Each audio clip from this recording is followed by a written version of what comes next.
Muito bem, este é Conexão Futura ao vivo aqui na tela do seu canal Futura e também na internet. Acesse aí futura.org.br para saber tudo o que rola aí na nossa programação. E aproveitando que você vai estar no nosso site, descubra o nosso especial do Conexão Futura, onde você pode encontrar aqui todos os nossos programas mais recentes. Você pode assistir quantas vezes quiser, compartilhar aí nas suas redes sociais. E o programa de hoje também estará aqui nessa playlist disponível a partir de amanhã. Bom, e elas já são maioria na nossa população, passaram a viver mais, têm tido menos filhos, ocupam cada vez mais espaço no mercado de trabalho e são responsáveis pelo sustento de 4 em cada 10 famílias, segundo dados da Pesquisa Nacional por Amostra de Domicílio. O mesmo estudo divulgado pelo IBGE também mostra que as mulheres brasileiras estudam mais do que os homens. Nas vagas em universidades, elas também são maioria. Mesmo assim, a remuneração delas é 30% mais baixa do que a de um homem que ocupa a mesma posição. Então, no programa de hoje, vamos falar aqui sobre os desafios das mulheres no mercado de trabalho, tentar entender um pouco mais o que está por trás desses números que eu acabei de apresentar para você aí. Então, para essa conversa, recebemos aqui no estúdio, ao meu lado, a Patrícia Molino, que é sócia da empresa KPMG de consultoria. Bem-vinda, tudo bem com você? Tudo bem, muito obrigada pelo convite. Obrigado você pela presença. Também conosco aqui no estúdio está a Maria Elisa Curcio, que é representante aqui, uma das diretoras da Avon Cosméticos. Bem-vinda. Boa tarde, obrigada pelo convite. Obrigado você pela presença.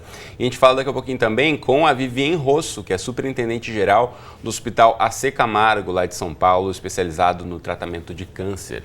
E você em casa, como sempre, também é nosso convidado, então aproveite aí para tirar as suas dúvidas, compartilhe essa história com a gente, mande mensagens, comentários e opiniões nas nossas redes sociais. Já mostro para você aqui na tela, primeiramente, o nosso Facebook. Você pode aqui curtir, comentar e compartilhar as nossas postagens. Também você tem como opção o nosso Twitter em até 140 caracteres. Mande aí essa mensagem para o @canal Futura. Ou ainda temos o WhatsApp, você pode salvar aí o Canal Futura nos contatos no seu celular e mandar uma mensagem de texto para 21 968 668 414. E também segue o nosso telefone fixo à disposição no 0 operadora 21 2273 5020. Enquanto você manda o seu recado, já começo aqui dando as boas-vindas mais uma vez. Obrigado pela presença das duas. Muito bom contar com duas mulheres aqui para falar sobre as mulheres no mercado de trabalho.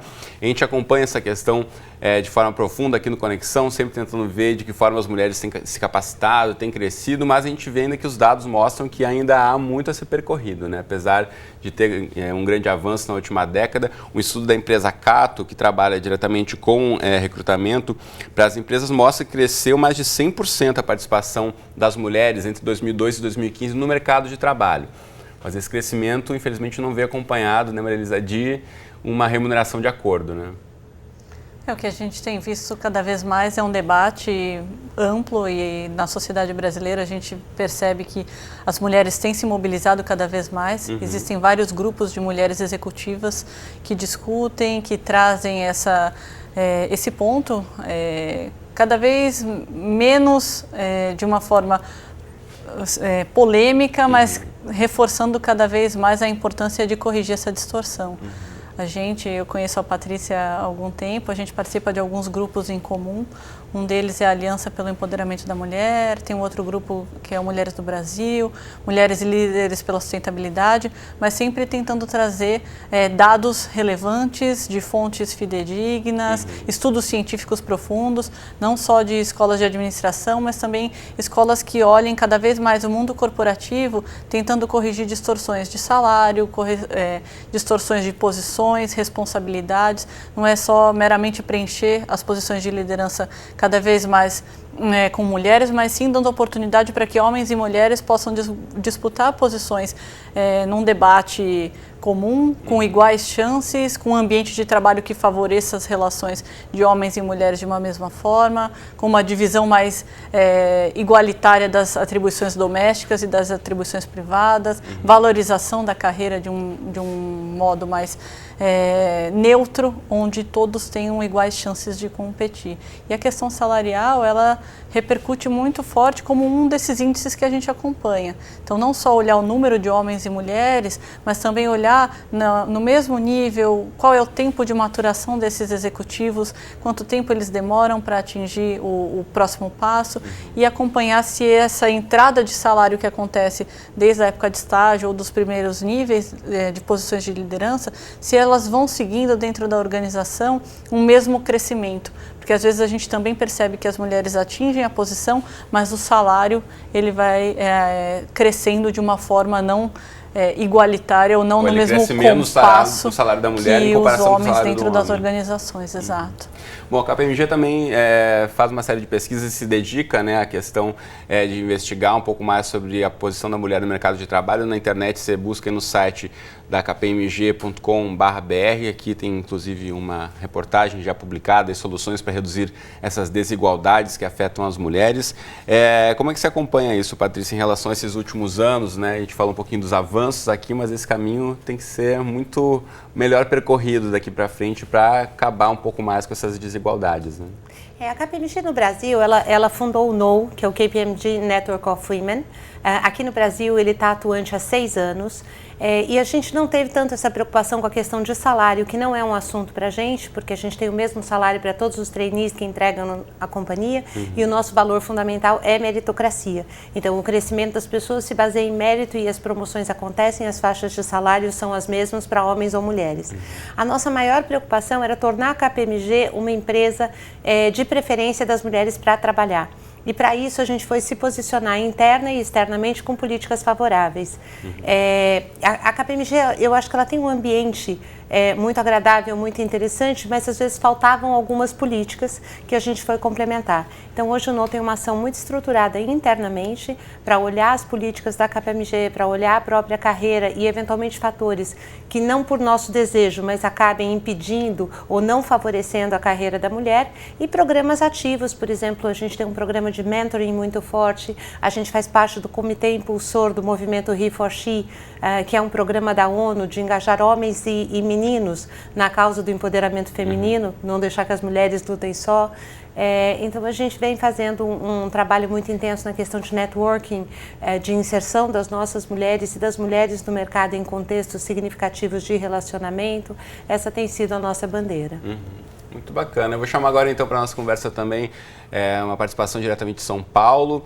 Só antes dando uma informação aqui, segundo uma pesquisa da Fundação Getúlio Vargas, apenas 8 em cada 100 profissionais de alto escalão nas empresas aqui no Brasil são do sexo feminino. Então vou chamar agora para a nossa conversa a Vivien Rosso, que é superintendente geral do Hospital Especializado em Câncer AC Camargo, lá de São Paulo. Vivien, bem-vindo à Conexão Futura. Tudo bem com você? Tudo bem, boa tarde, obrigada pelo convite, Cristiano, demais. Boa tarde a você. Bom, você é uma dessas poucas mulheres, né, dentro desse número que eu citei há pouco no país, a ocupar um cargo de liderança. Queria ouvir um pouquinho, dentro da sua experiência, o que você considera que pode ter sido diferencial na sua trajetória, como você conseguiu, né, galgar essas próximas posições ocupando o seu atual cargo? Sim, acho que, como a Patrícia comentou, né, já existe, né, em várias instituições e até na área de saúde, que é o setor que eu participo hoje, várias iniciativas para promover o desenvolvimento e o crescimento, né, da mão de obra feminina, né, das mulheres, e permitir que elas possam ter as oportunidades da mesma forma que todos os homens também, né. Então, acho que um grande avanço acontece quando as instituições realizam isso, né, identificam que é importante fomentar a igualdade, a oportunidade para todos. Uma das ferramentas mais importantes é lançar mão da educação, do desenvolvimento constante, né, permitir e incentivar que todos possam caminhar nessa direção, que possam se desenvolver, ter acesso à informação, ter acesso a programas de desenvolvimento, a cursos, a mentorias, né, por exemplo. Então, todas essas são ferramentas muito importantes para que as pessoas estejam preparadas para aproveitar as oportunidades. O outro trabalho que vem sendo também realizado por várias instituições é preparar as moças, né, as mulheres a aceitarem desafios, né, a serem expostas e que elas possam ter o suporte, né, da instituição e também as oportunidades para que elas possam vivenciar novas expectativas, né. Existe hoje um movimento também muito interessante, passa pelas novas gerações que vêm muito mais preparadas para exercer essas escolhas, né? E também para aproveitarem essas iniciativas, né? E também o ativismo, né? As profissionais, jovens profissionais também sabem muito mais e também expressam, né, a sua posição e o seu desejo e cobram das instituições essa postura, né, uma postura aberta, transparente, políticas que sejam abertas para todos, para que de fato a pessoa ela opte pelo crescimento ou por uma carreira, uma trilha de carreira, porque os processos e a governança da instituição é transparente neste sentido. Então, acho que, em resumo, eu tive a oportunidade de exercer escolhas e fomentar que as pessoas que estão ao lado, né, e que já tenham trabalhado em conjunto, meus pares, meus colaboradores, que também sigam nessa direção, que aproveitem oportunidades, que cobrem esta postura da instituição e a instituição, por sua vez, também estabeleça processos transparentes, iniciativas que deem oportunidades para as pessoas se desenvolverem, estarem preparadas para assumirem as novas responsabilidades e muita informação em relação aos avanços, né, os indicadores, né. Hoje a gente tem disponível na internet várias, como foi comentado, várias instituições que promovem, a própria mídia vem divulgando disparidades, seja no salário, seja da participação das mulheres, e isso é muito bom para a sociedade como um todo. Por quê? Porque o tema é debatido abertamente e há o compromisso de avanço, né? Então, acho que esses são os pontos importantes, relevantes para os avanços acontecerem. Sem dúvida, Viviane, eu volto a chamar você daqui a pouquinho, peço que você continue conectada com a gente pela internet. Queria voltar aqui para o estúdio. Tem uma informação de uma consultoria americana chamada Global Bain & Company, que conversou aí com mais de 1.000 trabalhadores, tanto homens como mulheres, lá nos Estados Unidos. E o que foi percebido por eles é que logo ao entrar na empresa, ficava aí por volta de 27%, 28% dos homens e das mulheres, um nível bem parecido, que tinham esperança de chegar numa alta posição dentro da empresa. Isso logo que entravam. E ao longo do tempo, a empresa foi fazendo uma pesquisa, acompanhando esses mesmos funcionários, e aí logo após apenas 3 meses, essa expectativa já despencava. E após 2 anos, mais ainda. Então, após 2 anos de contratados, os homens permaneciam, na verdade, de 28% para 25% que esperavam aí chegar numa alta posição. E as mulheres caía para 13%. Queria ouvir de vocês, esse dado aqui mostra um pouquinho, né, um nicho ali dentro dos Estados Unidos, com algumas pessoas contratadas, mas vocês acreditam que essa pesquisa, caso fosse feita no Brasil, poderia ser semelhante? O que levaria as mulheres a terem, de repente, menos esperança ao longo do tempo de chegar numa posição mais alta, Maria Elisa, numa empresa? Olha, na Avon a gente acompanha bastante, acompanha mesmo o desenvolvimento de carreira. Nós temos um programa de estágio que é bem reconhecido, o nosso programa de trainees, e a gente tenta identificar quais seriam os entraves e o que faria com que as mulheres no desenvolvimento da sua carreira percebessem ou não tivessem algum estímulo dentro desse ambiente para continuar com o sonho de crescer. A Avon se posiciona como a companhia da mulher. Há quase 130 anos, desde que a gente foi fundado, a gente se posiciona dessa forma, não só com as nossas revendedoras, que é o que todo mundo conhece, mas também do lado interno. Na minha opinião, o ambiente de trabalho em si, e não falando da Avon, mas falando de modo geral, que a gente percebe nesses grupos e nos próprios debates que a gente tem participado, que o mito da maternidade, o mito de que a divisão do trabalho doméstico e da vida profissional não possam acontecer de forma com que o ambiente de trabalho ele favoreça, sim, homens e mulheres a crescerem. Eu acho que trazer esse debate e desmistificar algumas questões são fundamentais. Eu acho que o momento da maternidade, o tempo que a mulher fica fora no período de licença ou mesmo depois, no período de amamentação, quando ela requer alguma atenção da empresa, são mitos que a gente vai trazendo e vai incorporando e que muitas vezes, pela própria postura de receio ou pela própria postura de não acreditar que aquilo possa sim, acontecer em conjunto com o desenvolvimento da carreira, trazem sim algum tipo de parada de carreira. Mulher, tem alguns dados, algumas pesquisas que mostram que as mulheres, quando engravidam e já estão em posições de liderança, elas não voltam ou elas decidem não dar o próximo passo. Conversando com a Patrícia, ela deu contou para algumas experiências, enfim, eu também tenho outros exemplos que eu poderia citar, mas isso não é incomum e acho que você, é daí que vem um pouco a sua pergunta. Como é que você vê isso, Patrícia? Então, mas quando você me fala que o paradigma muda em 3 meses, eu fico imaginando se não é falta de modelo. Assim, talvez Poucas por não ter mulheres. mulheres na liderança, 3 meses depois as mulheres entendem que lá não é um lugar onde elas possam chegar à liderança. Nós temos uma pesquisa global que chama Cracking the Code, que é quebrando os códigos ou interpretando os códigos, e uma das coisas que a gente descobriu é que as mulheres tendem a ter menor ambição a longo prazo. Então, quando você pergunta para uma mulher se ela quer ser CEO, ela normalmente ainda não vê esse passo tão distante. Ela vê 2 ou 3 níveis de carreira. Mas a boa notícia é que se ela for incentivada, ao longo desses passos, ela chega a CEO. Então, o que ela precisa só é que se tenha um pouco mais de estímulo e talvez paciência para construir essa ambição. Porque as mulheres tendem a ambicionar postos onde elas se sintam mais preparadas para desenvolver o trabalho. E às vezes essa visão muito longe da carreira não está dentro da realidade. Então ela consegue imaginar 2 ou 3 passos, depois mais 2 ou 3, e assim, o horizonte vai andando junto com a progressão da carreira dela. Então a nossa forma de estimular isso é pedir que homens e mulheres estimulem as mulheres em mais desafios. A outra coisa que a gente percebe também, dentro das nossas discussões, é que quando o homem reúne 30% ou 40% das competências para uma nova posição, ele se arrisca. E a mulher tende a procurar pelo menos 60% de conhecimento antes de dizer que ela pode assumir um novo desafio.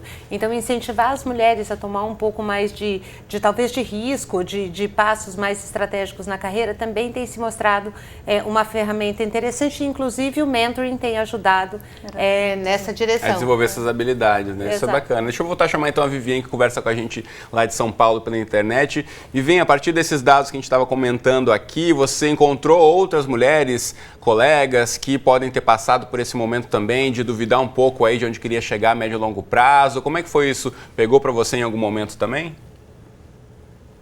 Então, isso sim, acontece, realmente a experiência que eu tenho, né, pessoas conhecidas, né, que trilharam essas carreiras também sentem exatamente, esses são os argumentos mais utilizados, né.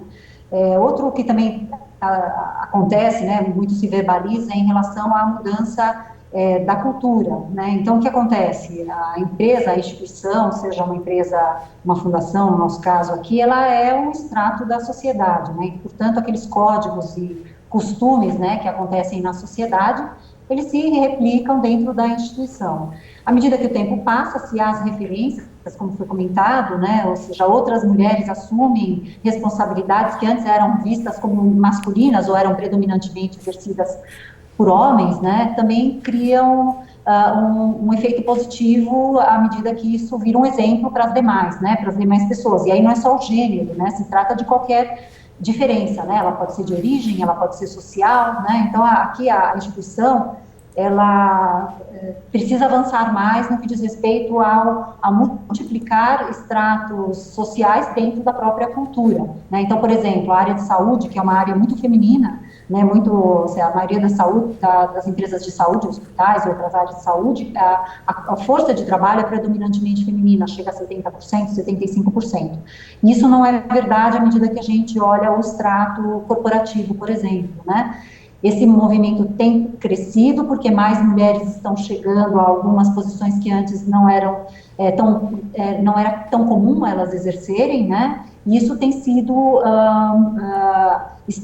como exemplo para as demais pessoas também galgarem. À medida que elas veem isso acontecer, elas também optam por querer. E aí trata-se da competência, da meritocracia do profissional chegar a uma determinada posição. Então, acho que o ponto aqui, para complementar o que já foi falado, é a tolerância, né? É um ambiente de trabalho inclusivo.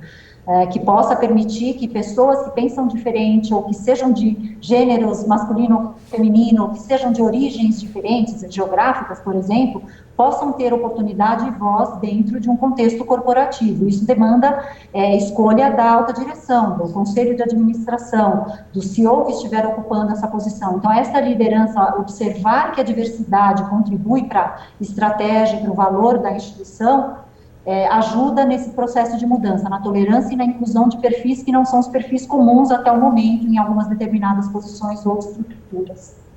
Sem dúvida, né? O que Viviane apresenta é uma questão para a gente discutir mudança de cultura, né? Acho que isso é importante aí, que seja inserido também no dia a dia das empresas. A gente espera ter contribuído também para essa discussão ser iniciada, de repente, para quem está assistindo a gente agora, tentar levar essa discussão para a sua empresa aí também. A gente está quase chegando no finzinho do programa, eu preciso me despedir de você, Viviane, mas foi um prazer conversar com você. Muito obrigado pelas suas colocações aqui no Conexão Futura.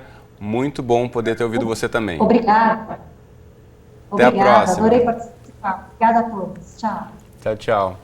Bom, a gente está quase encerrando, queria antes ouvir de vocês algumas considerações. A gente está colocando o quadro, a situação é essa, mas vemos aí também que as mulheres têm estudado mais, já são maioria dentro das nossas universidades, né? O caminho está sendo trilhado para alguma mudança, mas que outro tipo de medida poderia ser aplicada, na opinião de vocês, para que isso seja um pouco acelerado? Alguns países estipularam cotas, por exemplo, para mulheres em altas posições em empresas. O que a gente poderia pensar, de repente, para tentar melhorar essa situação um tempo um pouco menor? Maria Elisa. Acho que essa iniciativa das cotas, você citou, a gente tem um projeto de lei tramitando no Brasil também. A grande motivação da cota é o ponto que a Patrícia colocou, para que a gente tenha cada vez mais mulheres no topo e que a gente possa estimular que esses modelos sejam seguidos. Então, a semana passada, por exemplo, eu dei uma palestra numa universidade em São Paulo e algumas meninas me perguntaram se durante a minha carreira eu tive mulheres em quem eu pude me inspirar. E sim, o fato de ter tido a sorte ou oportunidade de encontrar mulheres que conseguiram, que tiveram, sim, dificuldades, assim como qualquer funcionário tem dificuldades e acho que a gente às vezes até aumenta ou valoriza demais algumas, mas o fato de ter tido a oportunidade de me espelhar, de acompanhar o desenvolvimento de carreiras de mulheres que batalharam, estudaram, enfrentaram um ambiente adverso, mas sim conseguiram chegar lá, faz muita diferença. Eu acho que o bacana desse programa é mostrar para o Brasil todo que sim é possível e que o esforço é de todos nós.